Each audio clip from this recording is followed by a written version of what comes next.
merci d'avoir eu cette idée. Il y a une commission qui a été nommée, instituée, et on doit faire confiance aux hommes et aux femmes qui en font partie. On leur souhaiter beaucoup de courage, mais il est évident que nous devons les abreuver également. C'est le rôle de cette rencontre de ce matin. Donc heureux d'être parmi vous. Moi, je vais essayer d'être optimiste. Il le faut. Et plutôt que de parler de crise des valeurs, je parlerai de renaissance. Nous sommes tout simplement en train d'assister à un changement profond de notre société. Sous les coups de boutoir des réseaux sociaux, sous les coups de boutoir de la mondialisation, mais aussi et surtout sous l'impulsion de notre jeunesse. Ils sont en train d'inventer une nouvelle société. Et Saïd tout à l'heure a dit nos jeunes sont en perte de repères. Moi je dirais l'inverse. Ce sont nos repères qui ont perdu nos jeunes. Et s'il y a une chose qui doit être à la base de toute la fondation de la maison nouveau modèle de développement que l'on veut construire, c'est la confiance. Or, nos jeunes n'ont pas confiance en nous. Ils n'ont pas confiance en ce que nous leur donnons comme patrimoine. Juste un exemple. Un jeune de 20 ans aujourd'hui ne vit pas son corps, n'a pas le même rapport à son corps que nous avons pu l'avoir à notre adolescence. Or, nous faisons comme si. Eh bien non, ne faisons plus comme si. Donc je pense qu'il faut, pour un nouveau modèle de développement, un nouveau mode de pensée, un nouveau mode d'emploi, des nouveaux hommes. Et personnellement, je crois qu'une des clés majeures, c'est la culture. Je suis en accord avec tout ce que mes collègues de cette tribune disent. Et je voudrais peut-être, à ma modeste mesure, apporter d'autres éléments. Je pense que pour ma génération, les générations qui ont précédé, les valeurs étaient en fait de la morale. On était définis par une morale, nos parents nous transmettaient une morale, ce qui nous tenait lieu de valeurs, souvent d'ailleurs héritées de la religion, des traditions, des coutumes, malheureusement parfois de tabous, qui n'ont plus lieu d'être aujourd'hui. Et nous étions quelque part, volontairement ou non, il y a eu des rebelles sous toutes les générations, dans un carcan de valeurs. Aujourd'hui, ce carcan a explosé. Et aujourd'hui, je pense qu'une des valeurs primordiales pour les nouvelles générations, c'est s'épanouir. Ils ont envie de s'épanouir, ces gosses. Je veux choquer personne, mais ils ont envie de s'épanouir, y compris dans leur corps. Donc l'un des thèmes évidents du nouveau modèle de développement, un des thèmes évidents qui nous saute à la figure aujourd'hui, ce sont les libertés individuelles, tout simplement. Tout simplement. Et si nous n'accompagnons pas ça, c'est là que nous risquons d'aller vers des dérives préjudiciables aux nouvelles générations. Auparavant, vous avez connu ça ici sûrement, moi je l'ai connu parce que je vivais en France, qu'est-ce qui nous transmettait des valeurs, des repères, des règles pour vivre en société? Les partis politiques.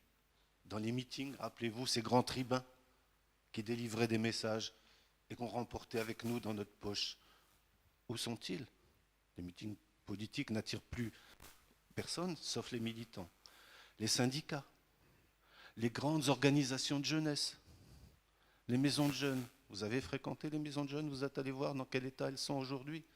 Il y a longtemps qu'elles ne sont plus fréquentées par personne. Obsolètes, ringardes, dépassées. Donc, qu'est-ce qui aujourd'hui permet que l'on fasse une transmission de valeurs entre guillemets ou d'autres choses? Les réseaux sociaux. Or les réseaux sociaux, nous adultes, nous les avons désertés, ou nous n'y sommes jamais allés. Donc les jeunes sont entre eux sur ces réseaux sociaux. Les générations qui les ont précédés ne leur transmettent rien via les réseaux sociaux. Ils se transmettent entre eux. Le Facebook, par exemple, aujourd'hui, c'est Ras el Dirb il y a quelques années. C'est Zanqa Dielna. Alors, là aussi, gros changement. Est-ce que ça veut dire perte de valeur, perte de repères? Non, ça veut dire invention. Je pense que nous ne ferons pas l'économie de nous pencher sur deux sujets. Et moi, c'est en allant voir les terrains de foot, voir les matchs de foot, que je m'en suis rendu compte.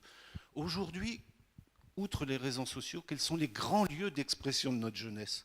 où il se dit des choses, où il se vit des choses, où un sentiment d'appartenance se forge. Les tribunes, allez voir le complexe Mohamed V lorsqu'il y a un match Wydad Raja. Allez voir aussi l'esprit d'inventivité, de créativité. Bien sûr qu'il y a des débordements.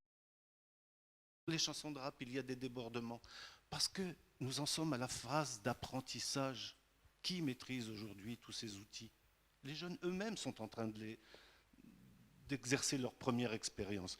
Donc il y a deux éléments indispensables à mon sens, si l'on veut pouvoir accompagner la société dans sa mutation. Et sinon, nous allons prendre le risque de passer à côté de notre jeunesse. Or, c'est terrible, une société qui passe à côté de sa jeunesse. C'est les moyens d'expression, l'expression, et c'est la création. Nos jeunes sont d'une créativité exceptionnelle. Où sont les canaux qui leur permettent ça? Et tu as employé un terme que je trouve vital. Il y a trois mots-clés pour moi, encore une fois, d'après mon expérience sur le terrain, qui devraient guider les travaux du nouveau modèle de développement. C'est les modèles positifs, le leadership. Comment permettre à notre jeunesse de s'identifier à des jeunes qui, comme eux, ont réussi, qui ont eu la volonté, le courage, le déterminisme. Parce qu'aujourd'hui, dans les quartiers, puisqu'on parlait de quartiers, qui est érigé en modèle? Le dealer plutôt que le leader. Parce que le dealer, il gagne du fric. Et que le leader, il est marginalisé, tout simplement. Quels sont les jeunes leaders associatifs que l'on met en avant? Qu'on invite dans les médias, que l'on met dans la commission de nouveau développement, par exemple.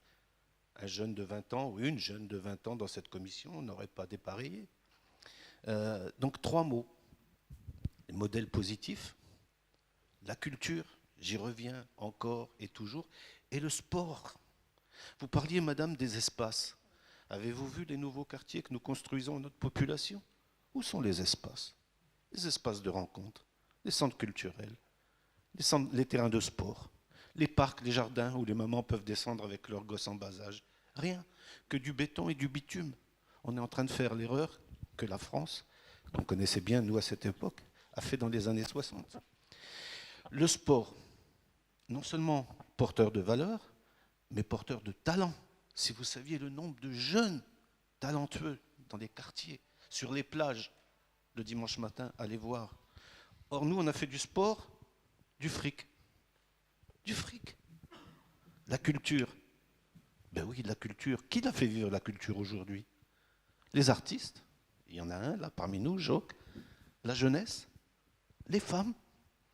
Mais prenons le cas de Casablanca.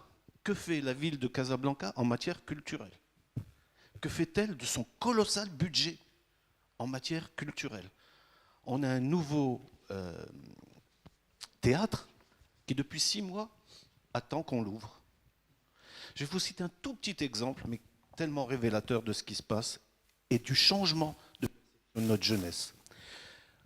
Et واحد فيكم, et واحد فينا, il y a quelques années de ça, le Pacha, ou bien le Qaïd, ou bien le Qaddam, on le respectait parce qu'on le craignait. Aujourd'hui, je vous mets au défi de rencontrer un jeune qui craint le Qaddam, ou bien le Qaïd, ou bien le Pacha. Ils en ont rien à cirer. Un exemple que j'ai vécu il y a 2 ou 3 semaines, à Essaouira, une plage fabuleuse, immense, une cinquantaine de jeunes, ou des enfants ou les tchad, qui ont décidé, sur un terrain, un bout de sable, de mettre des barres parallèles, des barres d'entraînement aux acrobaties. Ils les montent le matin, ils les démontent le soir et ils vont s'entraîner. Et j'ai mis des vidéos sur Facebook, si vous les voyez, vous verrez que ces gosses sont fabuleux. Sans coach, sans formateur, ils sont fabuleux. Le Pacha n'a rien trouvé de mieux que de venir leur dire on vous interdit de mettre vos barres sur la plage. Qu'est-ce que vous croyez que les gamins ont fait? Qu'ils ont eu peur? Pacha a parlé. À Essaouira, il y a un conseiller de Sa Majesté qui va très souvent. Pour ne pas le citer, c'est M. Azoulay. Qu'est-ce qu'ils ont fait, les gamins? Pas froid aux yeux, et bravo à Léon. Ils ont attendu que M. Azoulay passe sur la plage, ils sont allés le voir et lui ont dit voilà, nous, on n'est pas tombés dans la drogue, nous, on ne cherche pas à partir dans des barques de la mort, nous, on n'est pas dans l'alcool. Regardez, on forge nos corps, on veut monter un show, on veut monter un spectacle, l'autorité locale nous l'interdit. Ils savaient à qui ils s'adressaient. Ils ne sont pas idiots, ces gamins. Et donc, effectivement, maintenant, depuis une semaine, ils s'entraînent sur la plage, ils ont créé leur association, un mécène leur a donné du matériel. Mais bon sang, c'est tellement facile. C'est tellement facile. Donc, moi, ce que je voudrais, sur ce quoi je voudrais rebondir, c'est sur ce que vient de dire Bouchra. C'est évident que notre société, et c'est le sens de l'histoire, c'est le sens de la vie, c'est le sens de l'avenir. On peut s'arc-bouter, on peut mettre une chape de plomb, c'est le sens de la vie. Ce sont les femmes, ce sont les jeunes qui vont faire évoluer notre société. Nous, les hommes, hélas, nous sommes dans la situation, la position la plus inconfortable qui soit à l'heure actuelle. Parce que nous sommes assis sur un patrimoine que nous ne voulons pas lâcher et que nous n'avons pas compris qu'il fallait évoluer. Mais les femmes nous font évoluer. Les jeunes vont nous faire évoluer. Et je voudrais parler de 3 valeurs. Je ne dis pas qu'elles n'existaient pas auparavant, mais qui sont en train d'émerger fortement et d'être visibles. C'est l'amour. Eh oui, l'amour, c'est une valeur. Or, notre pays a toujours nié l'amour. Est-ce qu'on a vu des marques d'affection entre nos parents? Non, c'était très, très tabou. Bien sûr. Or, les jeunes aujourd'hui aiment et ils veulent montrer qu'ils aiment. Les femmes veulent montrer qu'elles ont le droit d'être aimées sans être battues. Et il y a donc 3 valeurs, à mon sens, qui sont en train d'émerger et fortement. L'amour, oui, l'amour devient visible dans notre pays, et tant mieux. L'empathie, eh oui, l'empathie. C'est un mot nouveau chez nous, et pourtant. Et puis la parité, l'égalité des... Oui, oui, oui. Et la parité, l'égalité des sexes. Je crois que tous les partis politiques traditionnels, tous ceux qui voudront empêcher cela, sont dans l'erreur. C'est le sens de l'avenir et de la vie qui est là. Je vais vous citer juste un exemple. Depuis des années, je travaille sur le terrain auprès d'associations de jeunes et je suis content qu'il y ait 2 jeunes ce matin qui soient là, Amine et Yahya. Le fait qu'eux-mêmes insistent pour la parité dans les associations, le fait qu'eux-mêmes veuillent se vivre en mixité totale dans ces associations est une vertu, est une valeur. Je vous assure qu'en 10 ans de présence au Maroc, 10 ans, avec toutes les associations avec lesquelles je travaille, jamais une jeune fille ne s'est plainte de harcèlement. Jamais. Et ça représente des centaines et des centaines de jeunes de 20 ans. Jamais une jeune fille n'a été harcelée dans le milieu associatif. Réfléchissons-y. Prenons de la graine. Disons-nous pourquoi.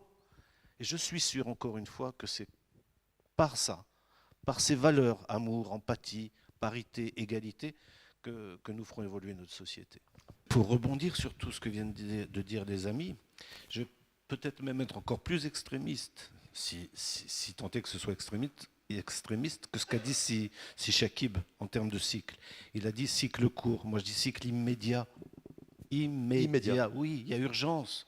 On est en situation d'urgence. Si on ne répond pas immédiatement, on va se planter, on va rater le train. Or, moi, je passe ma vie à dire aux jeunes, la vie est un train, surtout ne restez pas sur le quai, montez dans ce train et faites en sorte d'être dans la locomotive. Eh bien, nous sommes en train de passer à côté de ce train de la vie. Nous sommes sur le quai, peut-être même dans la salle d'attente. Donc oui, immédiat, situation d'urgence. Une chose me réconforte et en même temps parfois me désespère.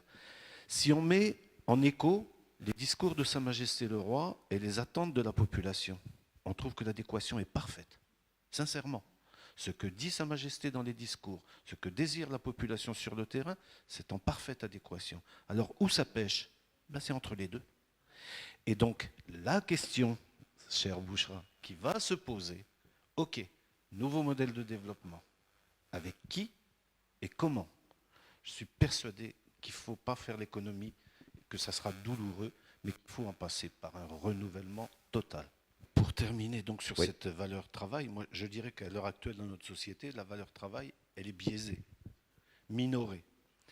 Il y a deux lignes directrices. La première, c'est l'éducation au travail. Nos écoles publiques ne préparent pas au travail. Euh, Aimer son travail, avoir le goût de l'effort, comprendre qu'il y a une hiérarchie. Tout ça n'est pas enseigné, appris, expérimenté. Mais pour tout ça, pour aimer son travail, pour respecter son travail, encore faut-il que le travail soit respectable. Euh, les nouvelles générations ont beaucoup de nouveaux mots à la bouche tels que flexibilité, travail à domicile. Tout ça, c'est aussi des tendances lourdes. Et je voudrais prendre deux exemples. Parce qu'il y a un mot qu'on n'a pas vraiment employé jusqu'à maintenant dans les valeurs, et à laquelle je crois beaucoup, c'est la valeur de l'exemple. Prenons une personne qui travaille dans un centre d'appel. Comment va-t-il pouvoir aimer son travail? Est-ce que vous êtes déjà allé voir comment ça se passe dans un centre d'appel? Comment aimer ce travail? Peut-on l'appeler un travail? Qu'est-ce qu'un travail? Deuxième chose, valeur de l'exemple. Vous êtes déjà allé dans un lieu de service public un vendredi? Après 11 heures, n'y allez surtout pas. Et n'y revenez pas l'après-midi. Ben, aujourd'hui, il y a des jeunes qui me disent Ahmed, moi aussi je veux faire ça. C'est-à-dire ne rien faire. Voilà à quoi, et encore une fois, il ne faut pas généraliser. Hein. Il y a des fonctionnaires compétents, intègres, qui respectent leur travail, qui aiment leur travail. Mais malheureusement, on choisit ce qui ne va pas. Alors, essayez d'aller dans un lieu de service public un vendredi et vous comprendrez votre douleur. Et vous comprendrez que dans un nombre certain de jeunes, on a envie de nous dire « Ah oui, moi aussi, je veux faire comme lui », c'est-à-dire rien faire.